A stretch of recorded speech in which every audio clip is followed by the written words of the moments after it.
은혜로 사는 인생이라는 제 말씀의 제목을 가지고 말씀을 나누기 원합니다. 오늘은 좀 프로젝터가 조금 고장이 났는데요, 여러분 성경책을 보시면서 같이 말씀을 읽고 찾아가면 좋겠습니다. 출애굽기 16장 1절에서 36절 말씀입니다. 출애굽기 15장까지의 내용은 어떤 내용입니까? 이스라엘 민족이 마라라는 지역에 도착을 했습니다. 3일 동안 마실 물을 먹지 못해서 목이 말랐죠.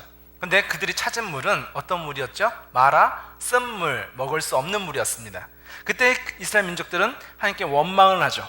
그리고 하나님께서는 모세를 시켜서 나무를 집어넣게 하시고 그 물이 쓴물에서 마실 수 있는 단물로 바뀌어졌다라고 얘기합니다. 그리고 하나님께서는 이스라엘 민족을 엘림이라는 지역으로 인도하셨습니다. 그곳에는 12개의 샘물과 70개의 종려의 나무가 있는 아주 풍성하고 아름다운 지역이었습니다. 그리고 이스라엘 민족이 다시 출발합니다. 이제 시내산을 향하여 나아가는데 그 중간에 있는 지역에 도착했을 때에 문제가 생겼습니다. 이집트를 떠나 이제 한 달가량 지나왔을 때에 그들이 배가 고프다는 것이었습니다. 배가 고플 때 쉽게 우리는 어떤 감정을 느낍니까? 좀 짜증나고 다이어트를 하려고 할 때도 그런 감정 많잖아요. 먹고 싶은데 먹지 못하는 것. 이스라엘 민족들도 어떤 그 다이어트 정도의 문제가 아니라 그들에게는 정말 사느냐 죽느냐의 어떤 심각한 문제를 당면하게 된 것이죠. 정말 배가 고플 때에 그들이 어떠한 모습으로 살아가는가, 그 말씀을 알기 원하는데요. 이스라엘 민족에 있어서 16장 3절 말씀 보게 되면 이렇게 고백합니다. 여호와께서 우리를 이집트 땅에서 죽이시는 것이 차라리 더 좋을 뻔했소 라고 얘기해요. 하나님이 우리를 이집트 땅에 살다 죽게 내버려뒀어야 된다라고 얘기해요. 무슨 내용이죠? 이집트에서는 지금처럼 배고프지 않았다는 거예요. 이집트에서는 우리가 그 이집트 사람들의 고기 가마에서 고기를 조금씩 먹을 수 있었다. 그때는 배부르게 먹었다라고 얘기하는 거예요. 너무 지금 배가 고프니까 뭘 생각해요? 지금은 자유인이고 이집트에서 탈출을 했지만 뭐가 생각난다? 이집트에 있을 때에 먹었던 고기. 참 맛있었는데 너무 배고파, 못 살겠어. 이렇게 굶어서 죽는 것보다는 우리가 이집트에 있었던 것이 더 좋아 라고 얘기하고 있는 거예요. 지금 현실이 힘들다고 이스라엘 민족들은 어떤 것을 그리워하죠? 노예의 모습을 그리워해요. 이집트에서 고기를 먹었지만 그것은 내 마음대로 먹는 고기가 아니죠. 이집트 사람들의 주인들이 고기를 몰래 훔쳐먹는 거예요. 그래서 디너 테이블에서 앉아서 음식을 먹는 것이 아니라 식당에서, 가마솥에서, 불 피우는 곳에서 몰래 조금씩 얻어먹는 것을 갖다가 그리워하고 있는 거예요. 사람이 너무 힘들면 그것이 좋은 것이 아닌데도 불구하고 참 그때 좋았는데 그 생각이 드는 거예요. 지금보다 그때가 더 나은 게 아니거든요. 지금이 더 좋죠. 그런데 지금 어떤 문제를 만들고 힘들면 사람들의 이성이 뭔가 착각을 하는 거예요. 지금이 힘드니까 야, 그때가 더 좋았어 라고 생각하는 이스라엘 민족들의 모습을 보게 되는 것입니다. 그래서 과거로 다시 돌아갔으면 좋겠다 라고 얘기하고 있는 거죠. 우리가 믿음 생활을 할 때도 하나님을 믿고 나니까 하나님부터 받은 그 은혜가 너무 감사합니다. 그런데 예수님을 믿으려고 하니까 힘든 게 여러 가지가 있어요. 주일날 예배 드려야 되죠. 헌금도 해야 되죠. 또 교회에서 나와서 어떤 친구들과 어떤 교제나 사귐을 했을 때에 좀 짜증나는 부분들도 있거든요. 상처받는 부분도 있거든요. 그러면서 이렇게 생각해요. 야, 예수 믿어도 별거 없다. 예수 믿는 것보다 예수 안 믿을 때에 착 한잔하고 마음껏 내가 돌아다니고 여행하고 좀 삶을 즐길 수 있었는데 이제는 예수를 믿고 나니까 그것을 죄라고 하니까 하지 못하게 하고 너무 답답하다, 힘들다 라고 얘기하는 거예요. 그래서 지금 예수를 믿는 것보다 예전에 그 세상에서 살던 삶이 더 즐거웠다라는 그런 아쉬움들을 갖는 우리의 모습들도 발견하게 되는 것이죠. 그러면 우리가 지금 너무 힘든 문제가 있으니까 신앙이 막 흔들리잖아요. 그러면 두 번째로 우리에게 힘든 문제가 없다면 어떨까요? 내게 힘든 문제가 없이 평안하다면, 고기를 먹을 수 있고 밥을 먹을 수 있다면 이런 원망이 없을까요? 오늘 16장 4절에서도 하나님께서 이스라엘 민족에게 이렇게 말씀하십니다. 16장 4절에 내가 너희를 위하여 하늘에서 비를 내리듯 양식을 내려줄 터이니 백성들이 날마다 가서 그날에 필요한 양식을 거두도록 하여라. 내가 이 일로 백성들이 내가 가르친 대로 하는지 하지 않는지를 시험하여 볼 것이다 라고 얘기하고 있어요. 너희가 지금 배가 고프니까 날 원망한다고? 그래? 그럼 내가 너희에게 하늘에서 메추라기와 만나를 줄 텐데 네가 그 먹을 것을 가지고 어떻게 하는지, 너희의 믿음의 상태가 어떠한 모습으로 살아가는지를 내가 보겠다라고 얘기해요. 우리는 과거에 뭐라고 했습니까? 너무 힘드니까 신앙이 흔들린다라고 얘기해요. 그래서 하나님께서 메추라기와 만나를 주셨어요. 그러면 먹을 것이 생겼으니까, 배가 안 고프니까 그 믿음도 흔들리는 것이 아니라 하나님을 향하여 순종하며 나아가야 될 거 아니에요. 그렇죠? 그런데 16장 15절 말씀에 이스라엘 백성은 그것이 무엇인지 알지 못했으므로 서로 이것이 무엇이냐라고 얘기하고 있어요. 이것이 무엇이냐라는 히브리어 뜻이 뭐냐면 만나라는 뜻이에요. 뭐가 생기긴 생겼는데 밀가루도 아니고 이게 뭐지? 근데 먹어보면 꿀처럼 달았다라고 얘기해요. 그래서 이것이 뭐지? 라는 뜻이 만나라는 뜻이에요. 그들이 만나를 먹으면서 이것이 무엇인지 모른다라고 얘기했을 때 모세가 이렇게 대답합니다. 16장 15절 하반절에 이것은 여호와께서 여러분에게 먹으라고 주신 양식 밥입니다 라고 얘기하고 있는 거예요. 뭔지는 몰라요. 근데 한 가지 아는 것이 있어요. 이것은 하나님께서 우리에게 주신 양식 밥이다 라는 것을 아는 거죠. 어떻게 생겼는지 어떻게 이것을 만드는지는 몰라요. 근데 한 가지, 우리가 하나님의 은혜로 사는 사람입니다 라는 것을 알 수가 있는 거죠. 그리스도인은 어떤 사람이다? 내가 오늘 어떻게 살아가는지, 오늘 내가 어떻게 무엇을 해야 되는지 잘 모른다 할지라도, 내가 잘 모른다 할지라도 하나님께서는 나를 보호하고 계시고 인도한다라는 그 사실 한 가지를 믿는 사람들, 아는 사람들, 그 사람들을 그리스도인이라고 얘기하고 있는 것이죠. 하나님으로부터 이제는 만나를 받았습니다. 그리고 한 사람 한 사람마다 한 오멜이라는 양만큼 거두어서 먹었다라고 얘기해요. 그런데 이제 먹을 것이 생겼는데 16장 20절 말씀을 보게 되면 모세가 화를 냅니다. 어떤 이유 때문에 화를 내는지 16장 20절을 보십시오. 하지만 어떤 사람들은 모세의 말을 듣지 않았습니다. 그 사람들은 다음날 아침에 먹을 것을 따로 남겨두었습니다. 그러나 그것은 벌레가 먹어서 썩기 시작했습니다 라고 얘기하고 있어요. 만나가 하루 아침마다 하나님께서 주시는데 어떻게 하라고요? 그것을 한 오멜씩, 한 사람당 한 오멜씩 받아서 그것을 하루 동안에 먹는 거예요. 그리고 다음날은 어떻게 해요? 다시 아침에 나와서 그것을 거두어서 음식을 먹으라고 하는 것이죠. 근데 이스라엘 민족들이 어떻게 생각했냐면 오늘 하루치만 거둔다고? 그러면 내일은 어떡하지? 라는 생각이 드는 거예요. 오늘 먹고 좀 내일 먹을 것도 좀 세이브해 놔야지, 하루 것만 받아서는 안 되잖아 라는 생각이 드는 거죠. 불안한 거죠. 그래서 이틀, 3일, 며칠 정도는 세이브해 놔야지 불안하지 않으니까 사람들이 한 오멜이 아니라 더 많은 것들을 거두었다라고 얘기하는 거예요. 하나님이 은혜로 이것이 무엇이냐? 맞나? 우리는 하나님의 은혜로 살아가는 사람들, 오늘 하루의 은혜로 우리는 안전하게 살아갈 수 있고, 다음날도 하나님의 은혜로 살아가는 사람들, 그 다음날도 하나님의 은혜로 살아가는 사람들이라는 것을 알면서도 뭐라고 얘기해요? 내가 세이브해 놔야지 마음이 편한 거예요. 다시 말하면 하나님을 못 믿는 거예요. 내일은 안 주면 어떡해? 내일은 굶어? 그렇게 대책 없이 살아야 돼? 아니잖아요. 계획을 세워서 며칠씩 내가 준비하고 내가 노력해서 살아가려고 하는 이스라엘 민족의 모습이 있다는 것이죠. 어떻게 보면 부지런한 사람입니다. 계획적인 사람입니다. 근데 그들은 믿음이 없는 사람이에요. 하나님을 신뢰하지 못하는 거예요. 그래서 내가 노력해서 살아가고자 하는 모습이 이스라엘 민족의 모습이란 것이죠. 근데 그리스도인들은 내가 노력해서, 내가 세이브해서, 내가 계획한 대로 살아가는 삶이 아니라, 그리스도인들은 만나, 하나님의 말씀에 순종하여 내일도 하나님께서 나를 먹이시고 입히실 것이라는 것을 믿고 살아가는 사람들이 그리스도인이라고 얘기하고 있는 것이죠. 저와 여러분은 어떤 모습으로 살아가십니까? 학교를 가고 직장을 가고 결혼하는 것을 내가 계획하고 준비하여서 그 내가 노력하고 세이브한 것으로 살아가는 인생을 살고 계십니까? 아니면 나된 것이 하나님의 은혜이며 지금까지 나를 인도하신 하나님께서 나를 인도하실 것이라는 믿음을 가지고 살아가고 계십니까? 그 믿음의 삶과 염려하는 삶은 반대의 삶입니다. 오늘 불안해하고 오늘을 스트레스 받고 정말 좌절하는 인생은 하나님을 믿지 않는 불신앙의 인생이요, 오늘 내가 가진 것이 없을지라도 하나님을 바라보고 달려나가는 인생은 믿음의 인생이라고 성경에서 가르쳐주고 있는 것이죠.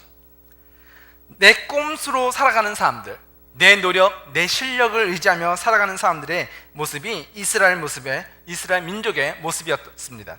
이들은 없을 때도 하나님을 믿지 못합니다. 차라리 내가 노예였던 이집트가 더 나았어, 이렇게 힘든 거 봐, 어떻게 살란 말이야, 원망하죠. 내가 하나님께서 만나를 받았는데도 어떻게 해요? 만나가 이제 배부르게 먹었는데도 불안해. 배가 고파도 불안하고요, 배부르게 먹었는데도 불안해요. 그래서 하나님을 원망하고 신뢰하지 않는 인생을 살아가고 있다는 것이죠. 그럼 키가 뭘까요? 배가 고픈 거다, 배부른 거다, 이게 키가 아니에요.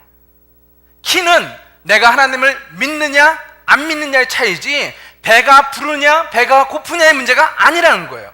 다시 말하면 우리의 인생은 내가 이것이 없어서 이것이 있어서 행복해 불행의 차원이 아니라, 내가 하나님을 신뢰하고 하나님을 따라가는 인생은 행복한 삶을 살아갈 수 있지만, 하나님의 은혜로 살아갈 수 있지만, 하나님을 믿지 못하고 여전히 의심하고 하나님 앞에 염려하는 인생은 배가 고파도 불행하고 배가 불러도 불행한 인생을 살아간다는 것을 보여주고 있는 것이죠. 그럼 세 번째로, 하나님 안에서 살아가는 삶은 어떤 삶인지 오늘 말씀을 한번 찾아보십시다. 출애굽기 16장 26절 29절 말씀을 보게 되면 하나님께서 모세를 통하여 이스라엘 민족에게 새로운 날을 가르쳐 주십니다. 29절에 나는 너희에게 안식일을 주었다. 그러므로 6일째 되는 날에는 내가 너희에게 이틀 분량의 음식을 주리니 안식일에는 집을 떠나지 말고 그대로 있어라 라고 얘기하고 있어요. 안식일은 유대인에게 있어서 가장 중요한 날입니다. 그날은 일을 해서는 안 돼요. 그래서 이스라엘 민족들은 안식일 날이 되면 엘리베이터도 버튼을 누르지 않아요. 왜? 그것은 일이라고 생각하기 때문에. 그래서 엘리베이터 버튼을 누르지 않고 그냥 플로어마다 다 쓰게끔 세팅을 해놓은 거예요. 그래서 문이 열리면 타고 아무것도 누르지 않고 층이 올라갈 때마다 문이 열리고 닫히고, 그래서 내가 원하는 층이 됐을 때에 그냥 내리는 거예요. 길을 걸어갈 때도 4km 이상은 걸어가면 안 된다고 했기 때문에 먼 곳으로 이사가지 않아요. 그래서 지금 로미타길에도 유대인 회당이 있는데 그 회당 지역에는요 집값이 비싸요. 왜냐하면 회당을 갔다가 걸어가야 되잖아요. 안식일 날 차를 타고 가면 안 되거든요. 그래서 회당이 있는 그 주변 시나고그 옆에는 땅값이 더 비싼 거예요. 사람들이 더 가까이 살기 원하기 때문에. 이스라엘 민족에 있어서 안식일은 하나님의 말씀을 철저하게 지켜야 되는 날입니다. 근데 어떤 말씀? 일하면 안 돼 라는 말씀이죠. 근데 안식일의 목적이 일을 하지 않는 걸까요? 왜 일을 하지 말라고 가르치죠? 일을 하지 않는 것이 목적이 아니라, 일을 하면 안 되는 목적은 무엇이냐? 안식일은 일하는 날이 아니라 하나님만 포커스하는 날이에요. 하나님만 만나는 날이에요. 우리가 세상에 살 때에 어떤 사람들은 사업에서 스트레스를 받습니다. 어떤 사람에게는 자녀나 가족의 문제가 있습니다. 어떤 사람에게는 사람과의 관계가 너무 화가 나요. 할 일이 있어요. 그래서 그 사람들은 안식일에 와서도 나 그거 해야 되는데 어떡하지? 그런 고민들을 갖고 하나님을 만나는 것을 놓쳐버리죠. 그래서 안식일은 무엇을 하라? 이 세상의 걱정과 염려와 세상의 일들을 하지 마라. 그리고 뭘 하라? 하나님만 만나라. 하나님을 기뻐해라. 하나님을 예배하라 라고 얘기하는 거예요. 그래서 안식일의 목적은 일하지 않는 날이 아니라 뭐다? 하나님을 만나는 날이다. 하나님을 기뻐하는 날이다. 하나님만 즐거워하는 날이다 라고 얘기하고 있는 것이 안식일이에요. 그리스도인들은 어떻게 살아가는가? 일하는 것을 멈추고 살아가는 것이 아니라 하나님을 만남으로 살아가라라고 가르쳐주고 있는 것이죠. 또한 두 번째, 그리스도 안에서 하나님 안에서 살아가는 삶의 두 번째 의미는, 안식일의 의미는 무엇이냐면, 내가 지금 하나님과 함께 있음을 말미암아 하나님의 은혜를 받아 다시 세상으로 나아가는 삶을 가르쳐주고 있는 거예요. 이 의미는 무엇이냐면, 우리가 하나님으로부터 은혜를 받으면 내가 건강해져요. 내가 영적으로 힘이 생기는 거예요. 하나님으로 말미암아 기쁨을 얻는 거죠. 그래서 그 힘과 에너지를 가지고 세상에 나가서 살아가는 거예요. 근데 음식을 먹지 못했어요? 에너지가 없어요? 몸이 아파요? 힘들어요? 그런 사람들은요, 감기가 걸려도 위험해요. 건강한 사람들은, 몸이 튼튼한 사람은요, 감기에 걸릴 수 있죠. 근데 감기가 걸려도 하루 이틀 약을 먹고 아프면 다시 나아요. 근데 병원 중환자실에 있는 사람들, 많이 아픈 사람들은요, 몸이 아플 때에 감기가 걸리면 어떻게 되는지 아세요? 그 감기가 폐렴으로 발전을 하게 되고, 폐렴 때문에 사람이 죽는 거예요. 감기 때문에 죽는 것이 아니라 몸이 약하니까 몸이 그 감기 하나에도 생명을 잃게 되는 거죠. 몸이 약하니까. 다시 말하면 저와 여러분들이 하나님, 안식일날 하나님을 만나고 하나님의 은혜를 받아야지만이 힘이 생긴다고요. 에너지가 생긴다고요. 그 사람들은 세상에 나갔을 때에 감기 기운이 오고 어떤 질병이 생기고 문제가 생겼을 때 어떻게 해요? 힘이 있으니까 싸워서 이겨요. 그런데 안식일날 하나님을 받지 못한 사람, 하나님을 만나지 못한 사람은 약해졌잖아요. 그 약한 사람이 세상에 나와서 작은 문제를 만나고, 가정의 문제를 만나고, 건강의 문제를 만나고, 사람과의 인격적인 문제를 생겼을 때에 그들은 어떻게 된다? 쓰러지는 거죠. 하나님의 백성이 어떻게 살아가냐면 하나님의 은혜로 살아가는데, 그것이 안식일의 의미예요. 세상의 모든 문제들을 끊어버리고 하나님과 너와 사이를 가로막는 죄의 문제를 끊어버리고 하나님 안에 들어와라, 하나님을 만나야 산다라고 성경은 가르치고 있는 거예요. 하나님을 만난 자가 이제는 그 힘과 능력을 가지고 이 세상에서 싸워 나갈 수 있다라고 얘기하고 있는 것이죠. 오늘 말씀을 보게 되면 24번째, 이제는 하나님의 은혜로 말미암아 우리가 살아가는데, 그냥 화면은 놔둘까요? 예, 놔두시죠. 네 번째, 우리가 이제는 하나님의 안에서 안식이라는 의미를 통하여서 이제는 하나님 안에서의 삶을 발견하게 되는 것입니다. 하나님 안에서의 삶이 이제는 시작될 때에 이제는 마지막으로 우리는 그 은혜 받은 힘을 가지고 세상으로 나아간다라고 얘기하고 있는 것이죠. 35절 말씀 보게 되면 이스라엘 백성은 정착할 땅에 이르기 전까지 40년 동안 만나를 먹었습니다. 그들은 가나안 땅 변두리에 이를 때까지 만나를 먹었습니다 라고 선포하고 있어요. 이스라엘 민족들이 만나를 먹었는데 언제까지 먹었다고요? 가나안 땅에 들어가기 전까지 먹었다는 거예요.